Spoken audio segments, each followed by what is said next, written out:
Welcome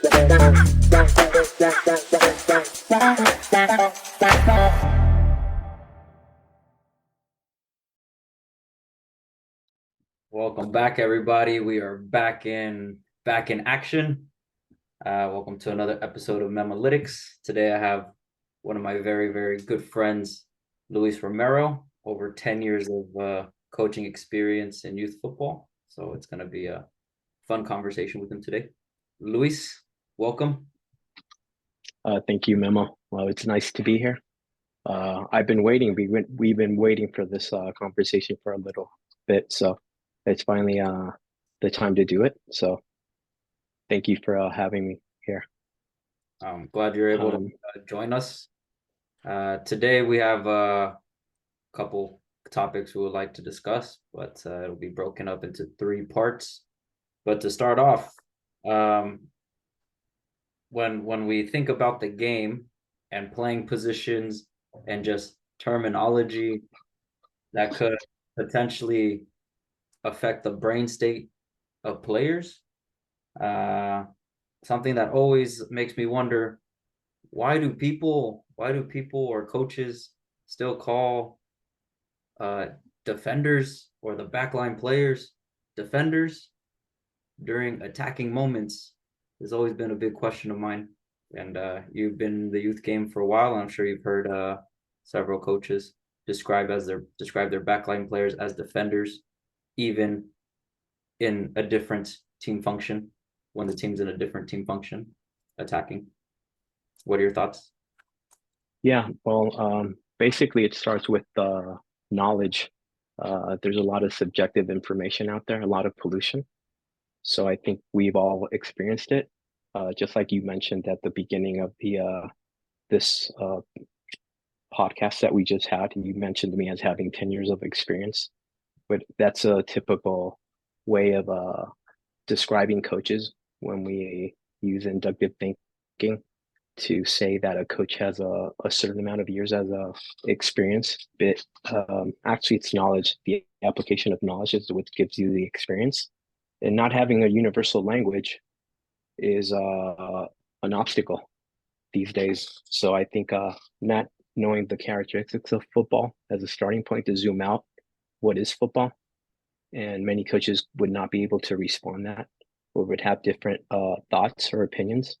As you and I well know, because we've studied it, football has 3 different phases within a football action. So we need to know the action theory first to kind of have everybody that may be new to the podcast and don't really understand what the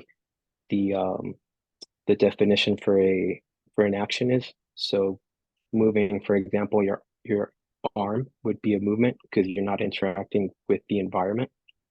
And then a basic action would be me lifting the pen because now I'm interacting with something within the environment. And to translate that to funnel into the football in a context, once all the ingredients in a football context are present, it becomes a football action by definition. So you have all the ingredients within a football action present: the opponents, your teammates, the goals, the penalty box, the referee, everything that's within the game. So that is the first thing that the player is communicating with in his surroundings. So communicating is the first phase. So he's actually sending out information and also receiving. So he's perceiving and receiving as well. So it's 2-way communicating. You have based on that communicating, he will make a decision deciding what that is in his individual intention that he's trying to accomplish to contribute to the team intention. And then you have deciding how. Based on his individual intention, he will choose the right position, moment, direction, and speed to accomplish that individual intention. And then deciding how goes into the executing decision. So based on his chosen position, moment, direction, and speed, he will also have a executing decision. He has to execute in a certain position, moment, direction, and speed. So these are the 4 layers within the context of a football action. Hope that made sense for the people that might not have the references.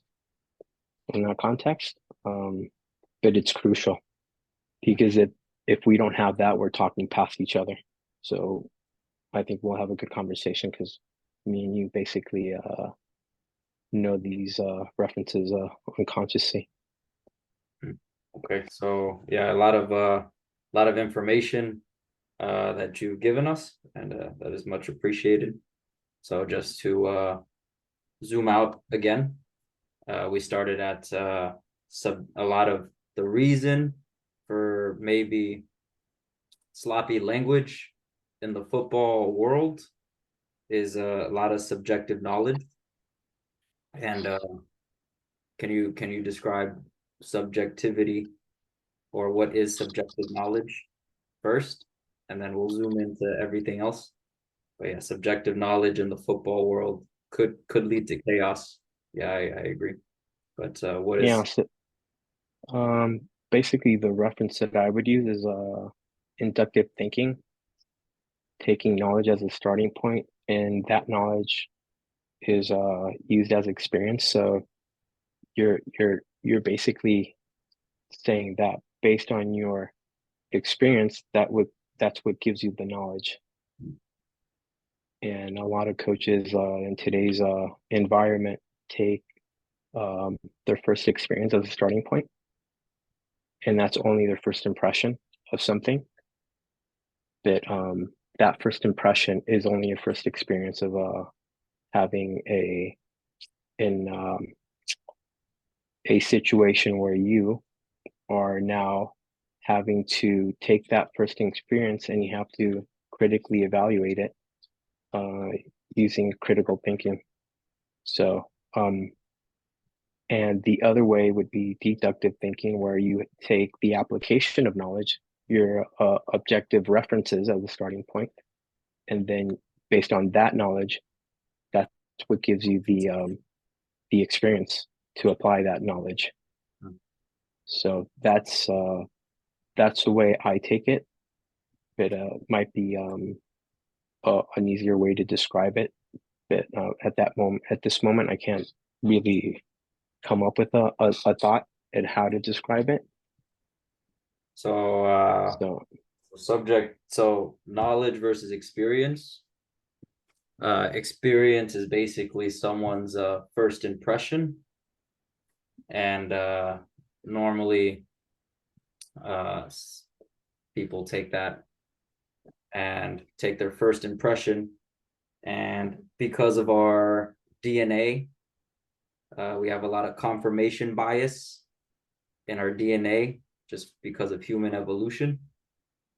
So, for example, uh, our ancestors, when we would go hunting and then they hear rustling in the bushes, the scientific ancestor goes to the bushes and then gets eaten.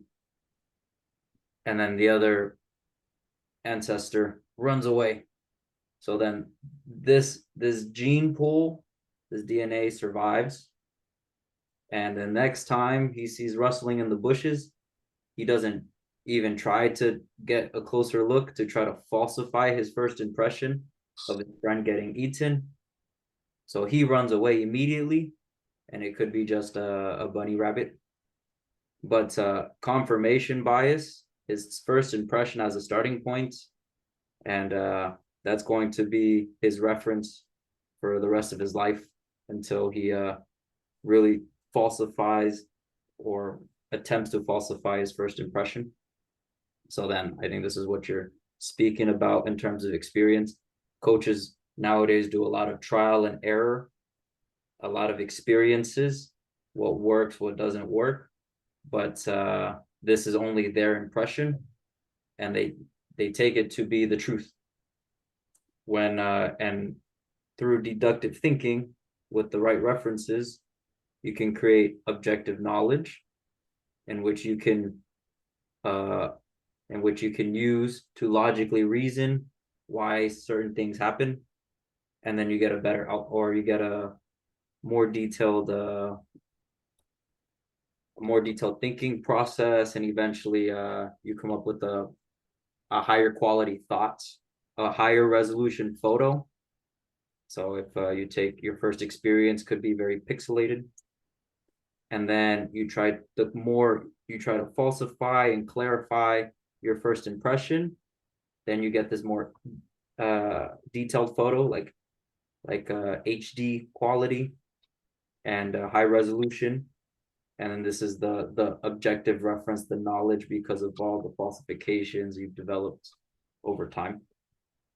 Yeah, that's a great metaphor that you just supplied, using your first impression as a very low resolution photo or picture of something, but you must critically evaluate that first impression. You can't take it as a objective starting point, because there's a lot of what you just described, like brain bias.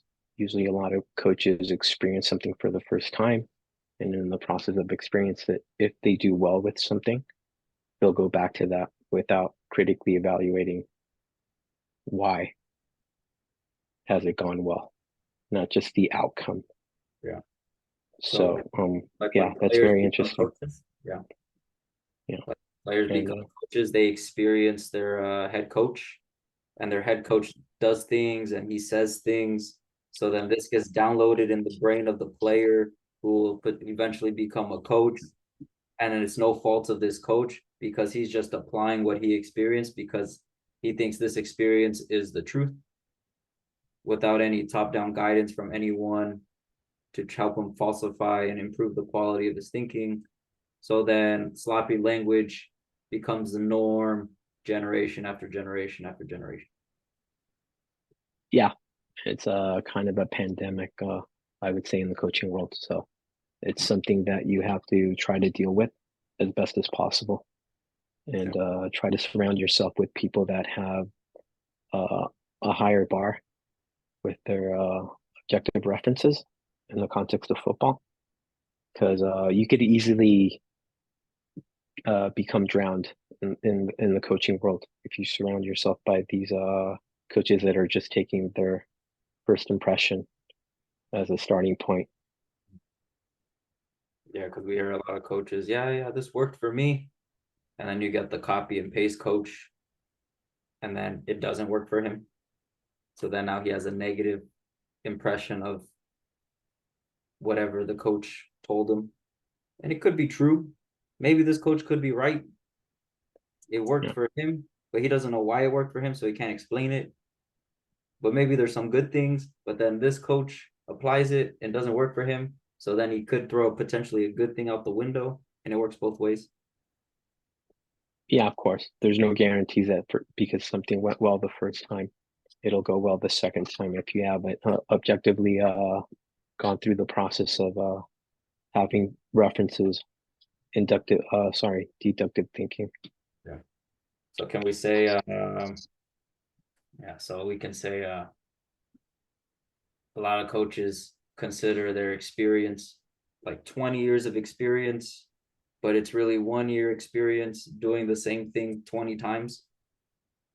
Yeah, And it's experience is, like you said, the application of knowledge or the evolution of knowledge. So then 1 year you experience this, then you evolve because you theorize and use deductive thinking, higher quality thinking. Next year, then you make an evolutional change to your coaching. So now you experience something new year number two, and then you continue this for 20 years. And then your yeah, thinking is now at a higher level after 20 years, versus the other coach who did the same thing uh, from the first year he started coaching 20 years straight, and now he just has 1 year experience doing the same thing 20 times. yeah. That's why it was funny that you presented me with 10 years of experience, because immediately I got unconscious stress. I've been coaching 10 years of experience, but I've only had actual 4 years of application of knowledge. So I think I made a lot of um, advances in my coaching with the 4 years of knowledge compared to the 10 years of subjective experience, where I was just kind of in a whirlpool of pollution, taking advice from coaches that really had no objective references. And that's, I think, is a mistake that a lot of coaches do when they come into a club. they usually gravitate towards the coaches that have more years within a club because they make the assumption that because of that coach having more years or maybe being on the teams that have the players with higher player ability, they're the more knowledgeable coaches, which as you grow and you start to understand the football in the context of objective references, you start understanding that that's not a starting point where you're going to actually grow. Very humble of you to admit that. So really, you've coached maybe 10 plus years, but really only 4 years. You've considered Yeah, yourself experienced, and not the other six. yeah, yeah. I think I was just copying and pasting, doing what many coaches do, or having thoughts, unconscious thoughts based on maybe something I saw on YouTube or clips of training sessions, and then you want to apply that in the context of your own environment, but without truly understanding like the characteristics of the youth environment, the age characteristics of of a specific team that you're coaching, and using that as a starting point and all these tools. Now you're just copying and pasting and bringing something into your context without taking anything into consideration. Has no No fault. objective references. That's also sad. It should be said that it's no fault to yourself, but you also hold yourself responsible for improving yourself. So that's very good. It's very noble. Yeah, yeah, it's helped a lot. Because you could easily take the other route and say, yeah, it's not my fault because that's just how my brain is conditioned. But then you're able to recognize that you've had maybe a life changing experience, or you run into somebody who gets you out of your loop of thinking, and it sparks curiosity. So then you were very lucky to stumble upon this person, and now it changed your trajectory as a coach. But yeah, it's very interesting. But yeah, taking accountability for your own development is very noble, uh, which a lot of coaches should do more often.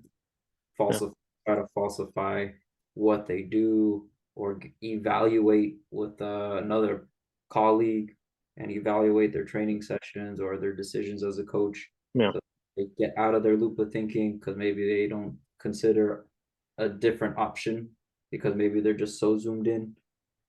So they need another perspective. But yeah, that's a yeah. very So luck might play as a luck might be a precondition to maybe have a better chance of finding someone like, for example, Raymond. But it's still within your behavior to improve because, as you know, we've talked to a lot of coaches around there, and we try to share our references with them, and they stomp their feet on the ground, and oftentimes it's said their egos attached to their profession. So when you're criticizing, they don't take it as a good intention. They take it as you criticizing them personally, and then they kind of shut down. So it's something you have to deal with in this environment. yeah, man. That's another option. People could could protect their beliefs because something logical has consequences. Definitions have consequences. If you were to define, uh, for example, just football action, which we'll get to, but having the definition of a football action, or even the definition of what it is to improve a player, these have potential consequences for other coaches because now it's almost like attacking their or destroying their whole world. Their whole world is collapsing in front of them because they cannot falsify. So sometimes these coaches say, "Yeah, I disagree," but they don't have the logical arguments to falsify your argument. So it's not that he disagrees; it's that he dislikes what you say because it has consequences for them.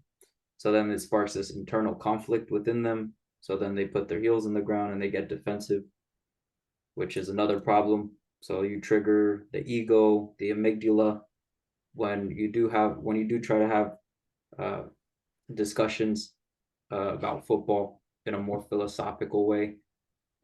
Uh, but yeah, that coach could also take it one way or the other, and then how you manage the conversation is completely on you. But yeah, it does happen. Yeah, I agree. Yeah. Yeah. Good point. So with that being said, with definitions being said, and you mentioned universal language and having a universal reference to football, and so I think we should start there. What is football? What are the characteristics of football? What makes football football? Yeah. Well, football by philosophically speaking, if you want to get to the truth, and football is basically the player is in the context of football, he's communicating with his surroundings. So the first thing the player is experiencing is his in the context of football is his surroundings. So he's communicating. Then based on that communicating, he will have an individual intention. So Well, that's a second phase. that's the action, right? That's the action. We're talking Okay. about the game itself. What makes football football? So there are characteristics to football that are unique to it. That if you were to take one thing out, it's no longer football. So just like Okay. what are some example of these? So yeah, I think if I'm on the same highway that you're having your thoughts right now, I would start with the purpose of the game. Why do we play Or a pitch. the game of football or the pitch? So the first thing we have to, what is the purpose of the game of football? To win, to score one more goal than the opponent. Mhm. That is the purpose of football. So those are That is what, the how, laws of the game, right? yeah, The laws of the game. yeah, That's a characteristic of the game. okay, And we have the pitch. Yeah. The goals, yeah, two the teams. goals, yeah, all the ingredients that are there in the football context, yeah, Some by, people by might say definition. some people might say fans, but you could play football without fans, so that's not a characteristic. You need a ball. So all these Yeah, things make football football. So this is the football context that you were speaking of earlier. This is the yeah, context of football. So if we were to take one thing out, it's no longer football. Uh, yeah, by definition, you know, right? by definition. And then so now the next step is yeah, like you said, the purpose of the game. So carry on with the Yeah, purpose. purpose. Yeah, I know. Purpose of the game would be to winning. Mhm. So independent of the age group of the player, the gender, or the player's abilities or inabilities, the purpose of the player is to always win, to score one more goal than the opponent. And you'll see that probably anywhere you go, even implicitly when you go see games of 4v4 with little ones, they don't realize it, but they're trying to score on the opponent's goal. So they're trying to get the ball that they have into the net of the opponent's goal. They're trying to win, even though they're maybe not able to articulate it, but implicitly they're trying to score. So that's the purpose of the game, winning. And then how do we win? We have the characteristic of football. We need team functions. So we have the team function attacking. So when you're with the ball, you have two team tasks. One is to build up with the intention of creating scoring chances, and the other team task is scoring with the intention of converting those scoring chance. And then you have the second team function, which is defending, which is disturbing the buildup of the opponent. And then you have the second, preventing scoring as a second team task within defending. And within those moments, you have transitioning that is just an integral part of the team task. Oh, sorry, the team function attacking or defending, because it's just in a particular moment of the game Hmm. that you might be attacking, and you're transitioning from attacking to defending. So your team might be temporarily disorganized when they're going back to their defending team function, and the opposite would be true for attacking. You might be defending And in that particular moment, you win the ball and you're transitioning from defending to attacking. So you are trying to get organized as quickly as possible while your opponent is trying to get organized as well. So it's like it's the opposite. I'm not sure how to articulate it. It's a mirror opposite of what your opponent is doing, if The that makes sense. I'm not sure if Yeah. So we have the purpose of the game, which is winning. How do we win? Scoring at least one more goal than the opposing team. How do we accomplish that? We have team tasks, attacking and defending. And then, so attack within these team functions, we have team tasks. So then we have for attacking, you said build up and scoring. But is a team task build up the real task, or would creating chances be a better term, or would be a better team task for attacking? yeah, I think we briefly talked about this. It seems more logical that your intentionality is to create the chance and not build up by definition. So that word build up might become extinct with time, and the team task just might become creating chances, Yeah, because that's the purpose of what your team is trying to accomplish as a team task. because build up is just an integral part of creating chances, but creating chances is the task of the team and not build up within itself.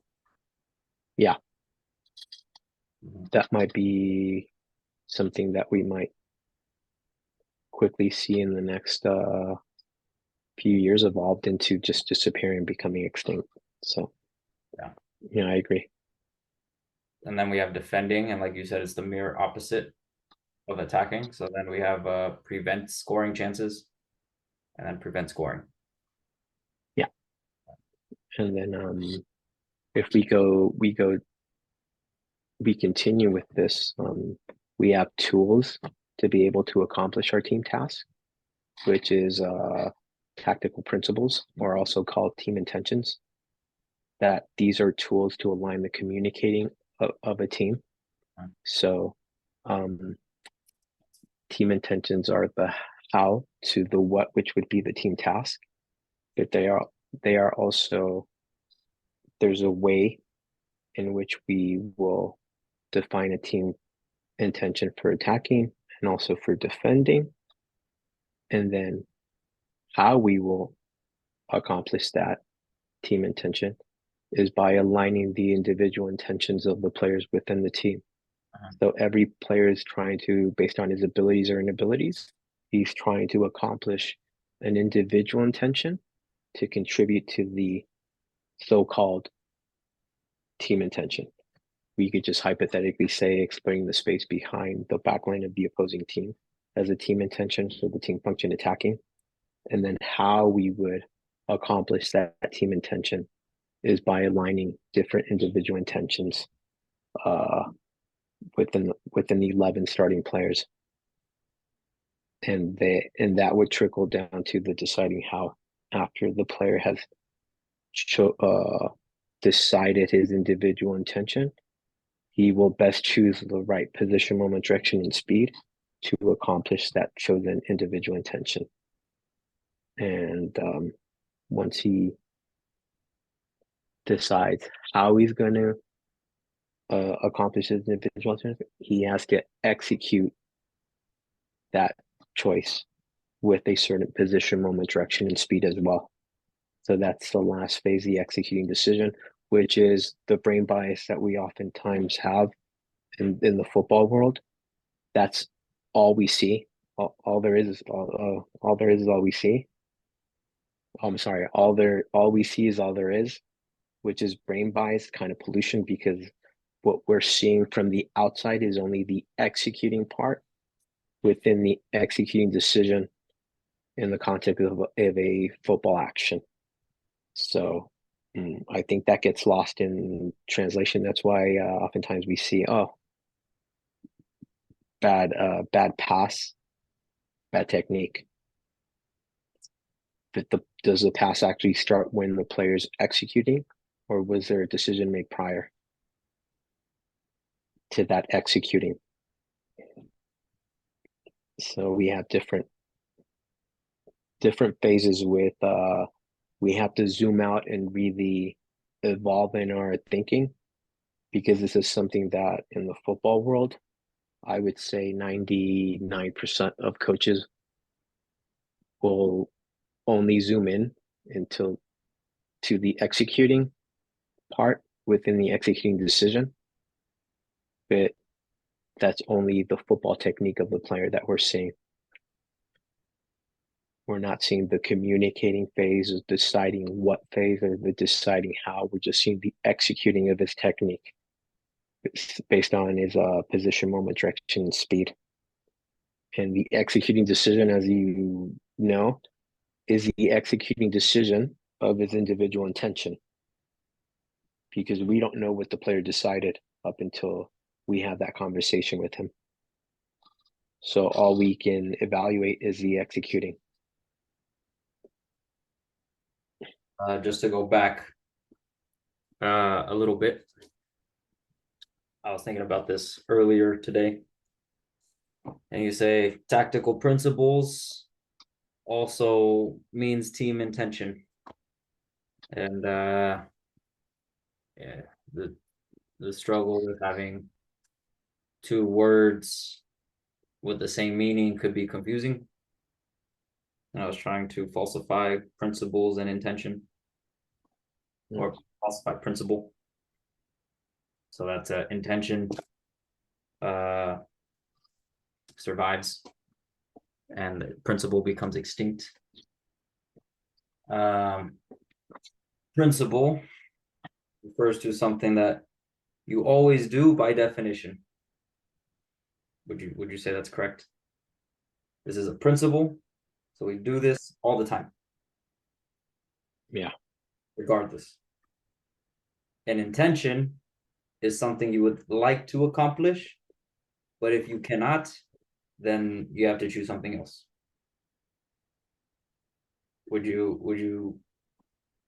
Does that make sense, or is that would you Yeah, I'm agree? trying to reflect on that. Yeah, I'm trying to reflect. Yeah, because the principle by definition is a reference that you're going to store in your unconscious brain, and you're going to have that as a starting point.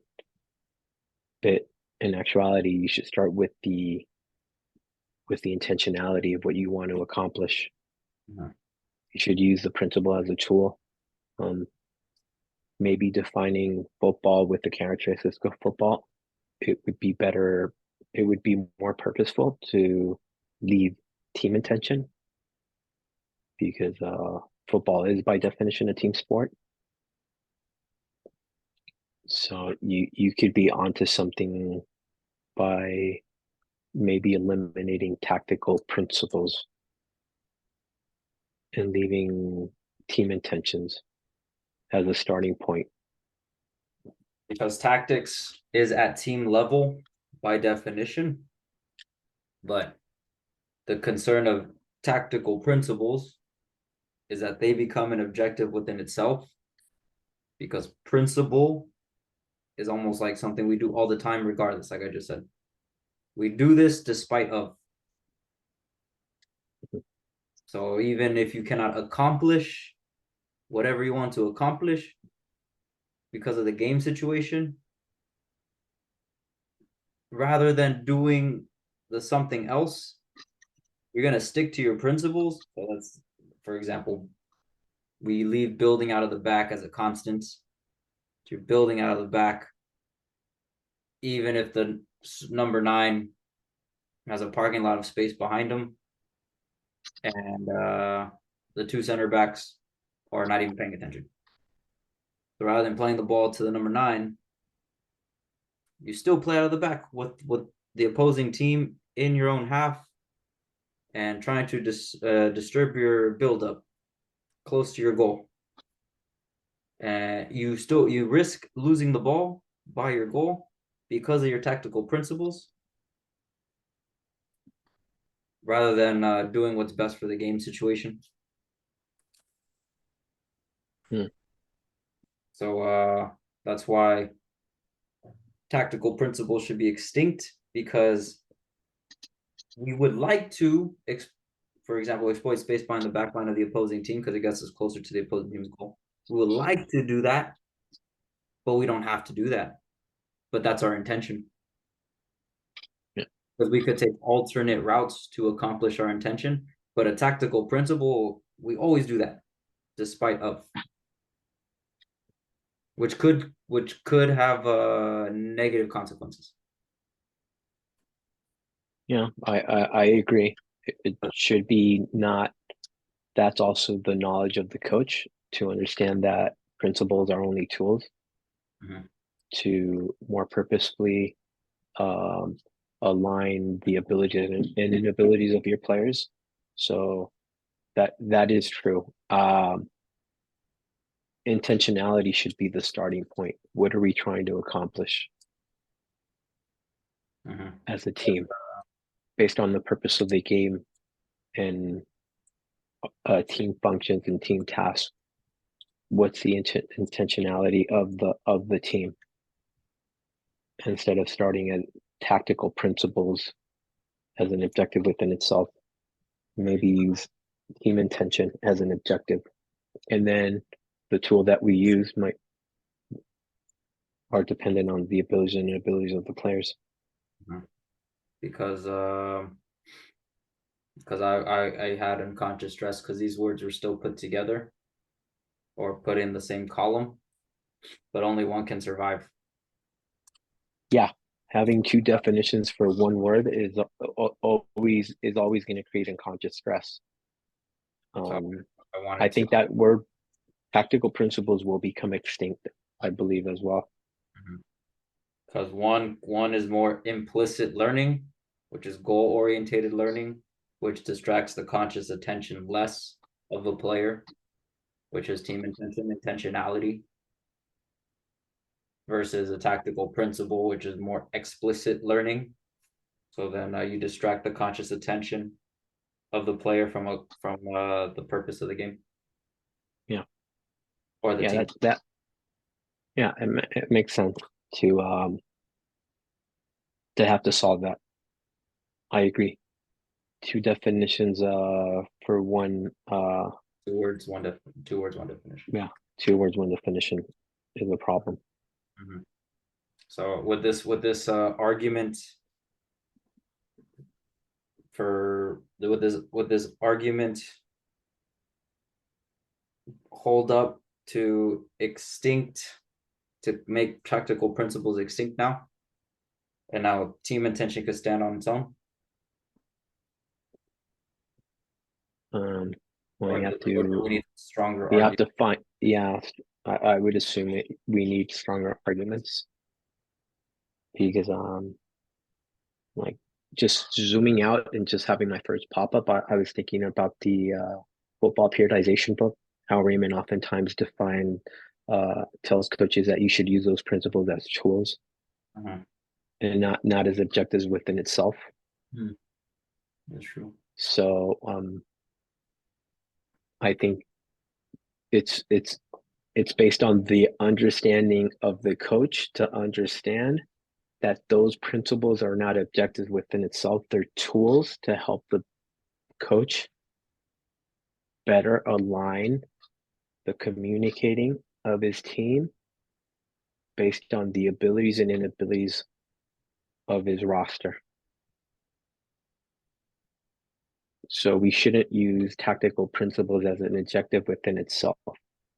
They shouldn't be defined as an objective within itself. And going back to what you were describing, tactical principles and team intentions, uh, just having two words for one definition, yeah, it strikes me as something that creates unconscious stress. Mm-hmm. Because if you really look at the phases within a football action, there's something individual intention, and just above it, team intention, having that word tactical principles, it seems purposeless. Doesn't seem it has a So now, okay. So for now, tactical principles survived because used a different example with periodization principles. Uh, so it's not, those periodization principles are not applied at all costs, but they're just tools. So yeah, now I have to rethink the argument. So that's good. yeah, But that was very close. yeah, Anyways, okay. That was a fun little back side and forth. conversation. So now we Yeah, go, because yeah. So now we go into action theory that you spoke about. oh, So the action theory. Yeah. why is it called football action? Why action? Well, we're using the action theory definition to describe the interaction of humans within their environment. So we use this reference as a starting point, as a tool to better transfer it into the football context. So, like I explained earlier, we have three phases within the action theory, which is movement when you're interacting, moving an arm, for example, you're not interacting with the environment. So it's just a movement. I'm not lifting, I'm pulling my arm up and down. And then you have a basic action, which would be now I'm interacting with the pen or any object in the environment, and I'm lifting and and putting it down. And then once you want it, a football action would be, like you said, all these ingredients now within the football context are present. Everything that's in the football surroundings is present. The opponent's goal, uh, your teammates, the referee, the lines of the pitch itself, um, referee, everything is there present. So by definition, it's in the football context. It's a football action by definition. Because otherwise, a basic action, I could have a ball, it be out in the park, and kick that ball to my friend. But in the context of football surroundings, I'm missing elements of the game. I might be missing the goal. I might be missing the penalty box. I might be missing uh, teammates, opponents. So all the ingredients must be present. I think a better definition would have been me saying movement would be moving my arm, moving my leg up and down. That's a movement. Lifting, and then if I have a football, now I'm kicking the ball. When I'm swinging forward, I'm kicking the ball. So now it's a basic action because I'm interacting with the football. And in the context of football action now, I also have all the ingredients present. I'm not only kicking the ball, I have 10 teammates, 11 opponents, the pitch, referee, the lines, the middle line. I have the penalty box. All the ingredients are there. So by definition, it becomes a football action. And these are the three phases of football of the action theory. I'm sorry, three phases of the action theory. So we use the word action because it is an interaction with the football context.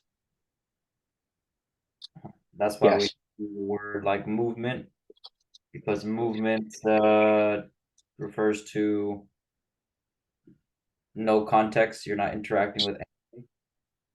Like you said, example, you're moving your arm. You're not interacting with anything. But if you lift the pen, you're lifting. So that's an action versus a movement. And then based on the context that you're in, you are performing an interaction within that context. So football is the context. because all the ingredients are present. Therefore, you're interacting with this context. So it's a football action. Yeah. And then, like you Yeah. said, this football action has also characteristics. And you said the first one was communicating. Yeah. The football action definition would have 4 phases. So the first thing, the player is interacting with his surroundings. So he's sending out information, also receiving information. He's perceiving, which is receiving the information, and then he's sending out the information as well. So it's 2 ways of communicating. That's the first phase within the football action, communicating. And then based on that exchange of information, he will decide what, his deciding what, which is his individual intention to accomplish, to contribute. So a for a so-called team intention, which we could use the team intention explaining the space behind the backline of the opposing team as the team intention. So he's going to try to accomplish an individual intention to contribute to that team intention. And then based on that, he will choose a certain position, moment, direction, and speed to be able to accomplish that individual intention. And once he has chosen that, he will execute that decision. So now he's going to choose a certain position, moment, direction, and speed to execute his decision. So these are the 4 phases that are chronological, which is communicating is of the highest order within the hierarchy. And then it trickles down to deciding what, deciding how, and executing decision. So players first within an action. All these things take place. So you have communicating, which is the exchange of information. So a player not only receives information, but he also sends information. So that's why it's communicating. And it's two-way traffic and not one-way traffic. So perceiving, a lot of people say perceiving. Perceiving is an integral part of communicating. And then a lot of people say scanning, which is just moving your head. But yeah, scanning is also just an integral part of communicating. But then people might say, yeah, you can't communicate without scanning. So then yeah, you can also say, yeah, you can't communicate also without breathing, because if you don't breathe, you're dead. So Yeah, yeah, breathing training. yeah. But This is some the pollution that we oftentimes hear, where we're out there when coaches are out there coaching and they see other coaches saying, "Look over your shoulder."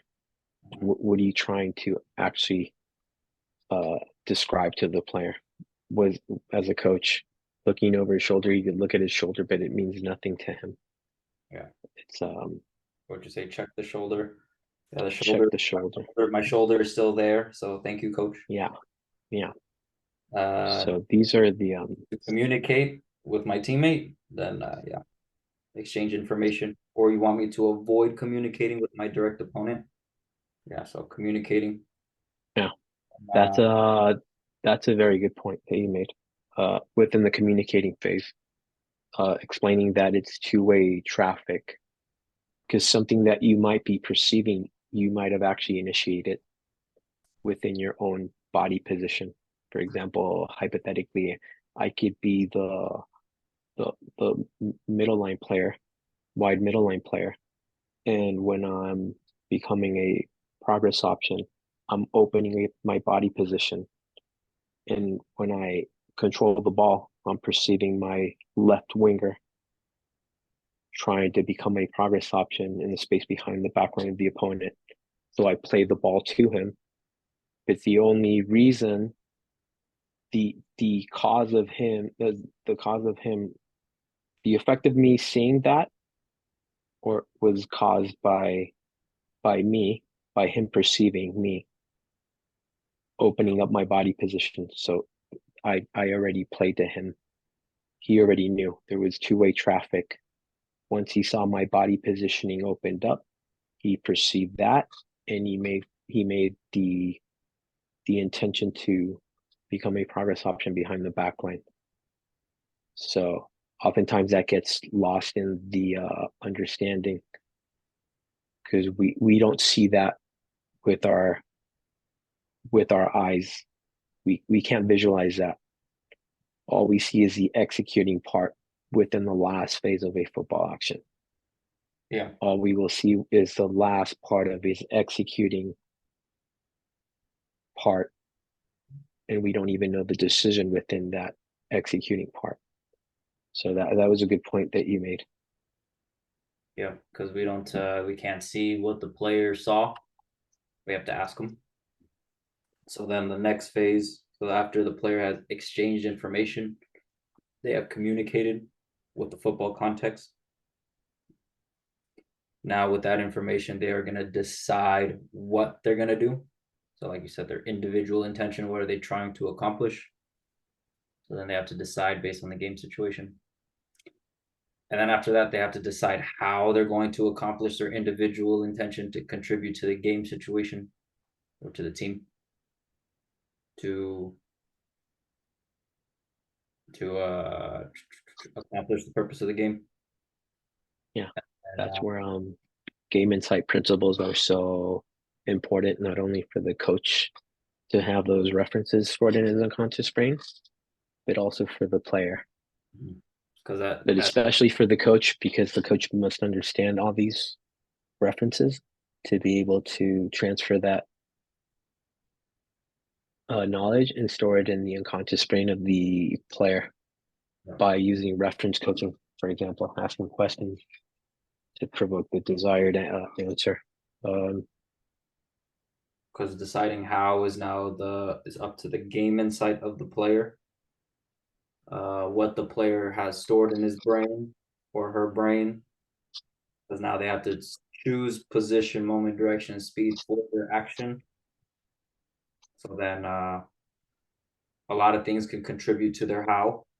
Like you said, prior knowledge, if they have it, why for a certain reason they choose a certain position of certain moment, direction, or speed.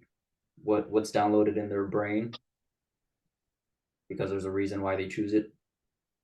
yeah, Uh, then also their limitations, their inabilities also contribute because yeah, you can't accomplish something that you just cannot execute. So then it plays a factor in the deciding process. And like we already spoke about what they communicated with. So if they've communicated with limited lines of communicating, then you're limited to your options. So this is all the game inside of the player. And then finally, you said the last phase is executing decision. So they also execute a position, moment, direction, speed, which may not be the same position, moment, direction, speed that they wanted to execute. Like you said, all we see is what there is. So we cannot judge the player on their executing because maybe they tried to execute a very good decision, but they just couldn't execute it. So maybe we lose a lot of talent also for that reason because we take the people that can execute but don't make the best decisions versus the players that make the best decisions and can execute, but they have higher yeah, potential. So yeah, so with this coach action, with this football action reference, communicating, deciding, executing, it gives you a clear picture or a clear reference to view the actions of the players on the pitch. Very nice. So going back to the original question, these backline players, they're in traditional language, they're called defenders. We have midfielders, then we have forwards, goalkeeper. yeah. This is a non-contextual uh, way of describing the characteristics of football. Because as you well know, that when our team is defending, by definition, how many players are defending within the team?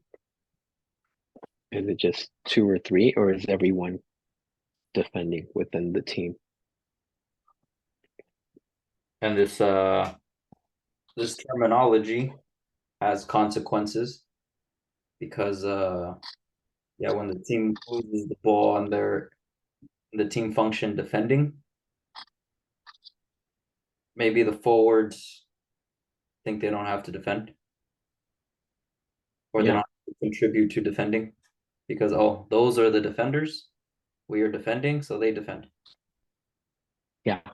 Well, that's a consequence of the players are just the effect the causes is the coach not understanding the characteristics of the game. Uh-huh. You defend with your 11 players on the pitch by definition Yeah. when the team function is attacking, and just the mirror opposite when the team function is attacking, all 11 players by definition are attacking and trying to contribute.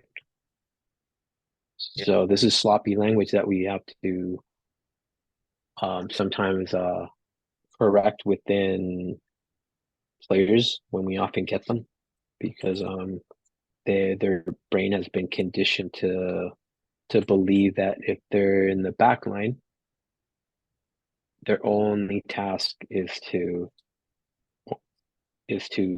perform defending actions.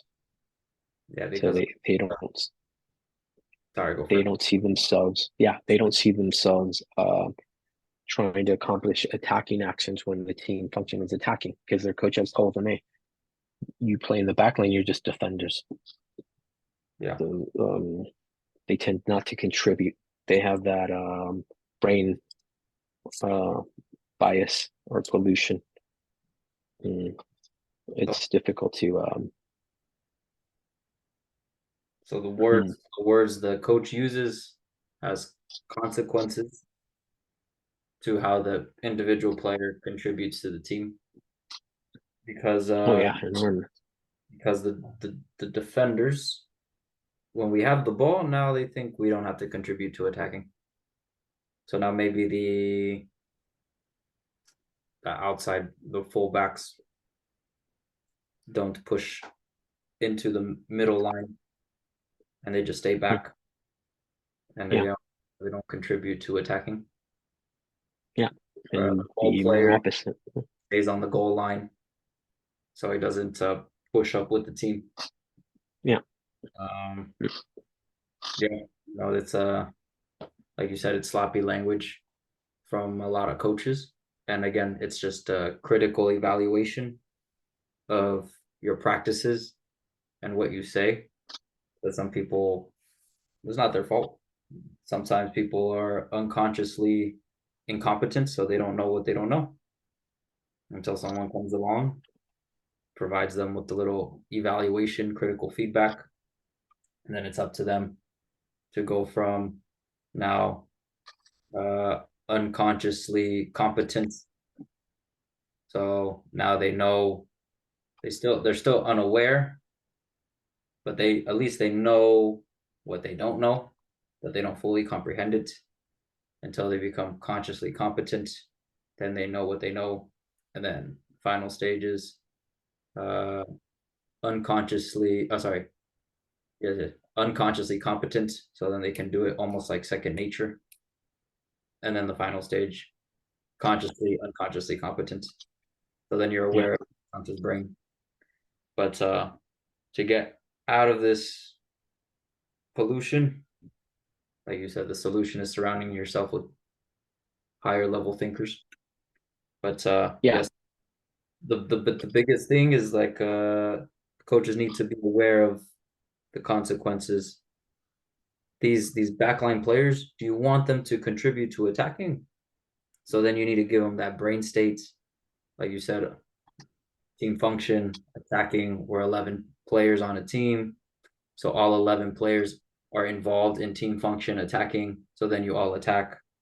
11 players, you're all contributing to team task or team function defending. So then you all defend, which changes the brain state now of the front line because now that they have to defend because they're part of defending. yeah, Mm-hmm. Good point. yeah, Is there yeah. It's a good tool. Anything else you would like to add to this topic? Well, we were discussing the non-contextual words of player positions Oh yeah. But within a formation. before we move on to Okay. that, any In the final context of yeah, it's on crucial this to for first a part? coach to, Yes. yeah, I would say it's crucial for a coach to have a deeper understanding of the importance of language, the way you're describing and explaining uh something to a player, and what tools are you going to find to store that reference in the unconscious brain of the player. Mhm. And sometimes it could be difficult, um, but you could oftentimes get a free situation, maybe in your training session, maybe in a game, maybe using relative incompetence when a player's not performing defending actions. You might have a frontline player that makes the assumption because he was with other coaches. He's a he's assuming that when the team function is defending, they're just positioned in a way to wait for the teammate to win the ball. So now they perform attacking actions only. But they're part of the 11 players that also have to perform defending actions. So you might use relative incompetence when you come in and bring that player in. You bring him in with a group of players and you ask the other players, how did you feel when your frontline player didn't cover the space or wasn't denying progress? So now you Should he introduced just the stay? term.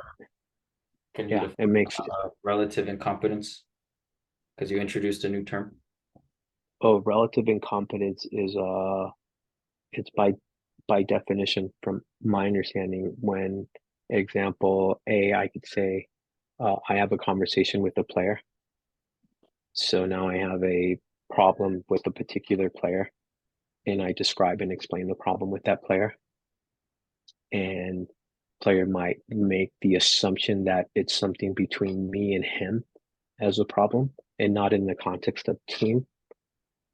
But it has a bigger impact on the player if I show him the mirror and expose him in front of his teammates in a positive way, because now it's not something between me and the player, but I'm exposing some incompetent action of that particular player and how it affects it at team level. So it becomes a problem with relative to the team. Mhm. So relative incompetence. To zoom out again, uh, players are relative individuals to the team and not The absolute. word yeah, the word I was looking was relative and absolute. I Mhm. would say the mirror opposite would be absolute incompetence or making it something about him as a primary starting point, zooming in too much to the player. And relative incompetence would be the coach having the tools to zoom out and showing the player the mirror and saying, hey, this incompetent action, how did it affect the team? And Mhm. now you bring a group of players because you don't want to unconsciously uh, bring that attention to the whole team, but it might be just a particular area of the pitch. So you bring that group of players in and you tell them, hey, how did it affect our team task when we were defending as a team function? How did it affect when the frontline left wide player wasn't preventing progress? What did you have to do? Yeah. So now the frontline player now is exposed in front of his teammates by his incompetent action, and like oftentimes they don't want to let down their teammates. They could have a problem with the coach, but they don't usually they want dopamine in their brain. They want to feel that they're accomplishing an individual intention to contribute to the team. So yep. So players are relative to the team. So that means the team is more important than the individual. So they contribute to the team versus absolute, that where the individual is the most important thing. Absolute individual. So you use relative incompetence to show players the mirror, because often coaches make the player's problem their problem. So they get in this confrontation with the player. So then they go head on, heels in the ground, which could cause a problem between them and the player. However, using relative competence as a tool within coaching, you take the player's behavior and you use how does their behavior affect the whole team, because players don't want to let their teammates down. So now it's not a problem between you and the player, but between the player and the team. If a team ideally would self-regulate itself, but sometimes it needs top-down guidance from the coach. So then, so then this tool of relative incompetence could be very powerful, especially when you introduce a attacking is everybody, defending is everybody. So now the front line is expected to defend and the back line is expected to attack. And if they don't do it, if they don't contribute, then you can use relative incompetence to then show the individual player how they are not contributing in the best way to the whole team. Because football, you need better team players, team contributors, and not the best absolute individual player, because it's a team sport. Yeah. Fantastic. Well, that should end part one. It's a nice way to close it. Yeah.